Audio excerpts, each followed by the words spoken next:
Okay, we're not one for hyperbole, right? We're not too hyperbolic around here, right? The whole point in retail is to not cry wolf. It's very important for us not to cry wolf when we're selling stuff to you, when we're featuring great wines. When we say something, we mean it. Every wine is not the best ever. Every wine is not the, oh my God, I have never had a more compelling version of this in my life. That's not the way it works. But so when we do tell you something is maybe the best ever version, because there's a lot of water under that bridge, but truly one of the most compelling versions of a particular wine that we tasted, we mean it. And boy, howdy, if the 21 Muga Reserva Rioja isn't one of the greatest versions of this wine we have ever tasted. And gang, we've tasted them back to 89. 89 was the first vintage I started working with this brand on release. Here we are 33 vintages later. There's been a few that rung the bell. 94 rung the bell. 01 was pretty good. 4, 10, 16, 19, these vintages, these really compelling vintages. But 21 is a different bird altogether.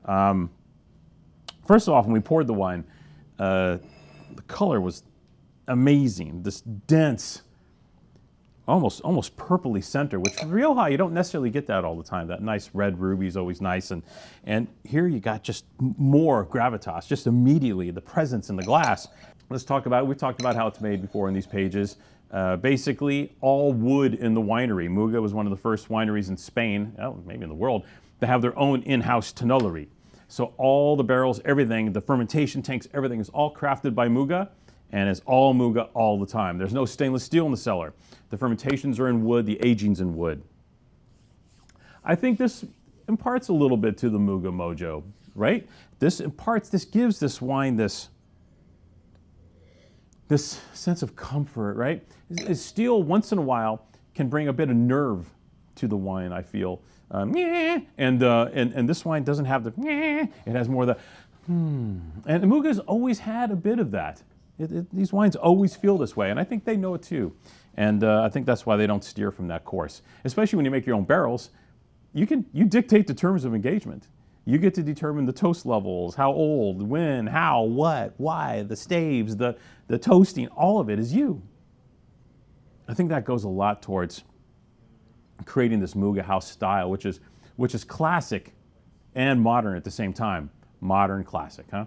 Modern, traditional, whatever the hell you want to call it. All I know is they make a fair bit of this wine, and they make one of the greatest Reserva Riojas. Always delicious year after year, but the 21, my God.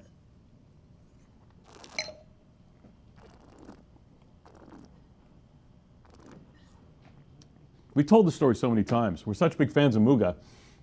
All we can kind of convey in this piece to you is if you love Muga and you love great Rioja, this is one of the best versions you're ever going to taste.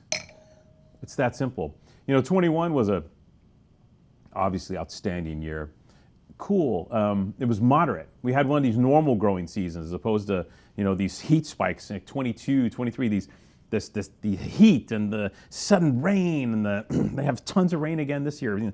The mildew and hot, then wet, and here we just had a nice, controlled, classic growing season for the Muga family to work with. And when you have that, you have full control. You're steering the plane, This isn't a situation where it's just, it's on remote control and you literally have no idea where the plane's gonna go. In this situation, you have full control. And when you have full control, soup to nuts, from your barrels to your vineyards, to your aging, to your bottling, to all of it, you get to make wine like this. So cool. Does it age? Yeah, I've had the 70 Muga, 2 years ago? I think we talked about when we did the piece on the 19. 70 Muga straight Reserva was beautiful. 94, I had 94 a couple years ago. Great, brilliant. Aging, richness, depth, beauty, joy. About 70% Tempranillo, 70 or 80% Tempranillo. with the balanced Masuelo, Graciano, Garnacha, all the grape varieties are included. All the sourcing here is from Rioja Alta, and more specifically from the western side of Rioja Alta, kind of closer to where the winery is located. They have a ton of vineyards in the western part of Rioja Alta. That's the part they dig. They got vineyards everywhere, I think, but the home team's kind of like the western part of Rioja. If it feels like I'm rambling, I'm not. I'm like bringing patches of information in to you while simultaneously really enjoying the hell out of this wine. This is more about me today and less about you. This is okay. This is really selfish. I'm just, you can just watch me drink this. This is like, like opening the presents or something. I don't know, like one of those videos. Huh? More like navel gazing. Yeah, wow. Navel gazing it is. Folks, ladies, gentlemen, the Muga 2021 Reserva Unfiltered is one of the greatest versions of this wine ever produced. I'm blown away by it. I'm just basically drinking it on camera as you watch me. And if you don't buy this wine,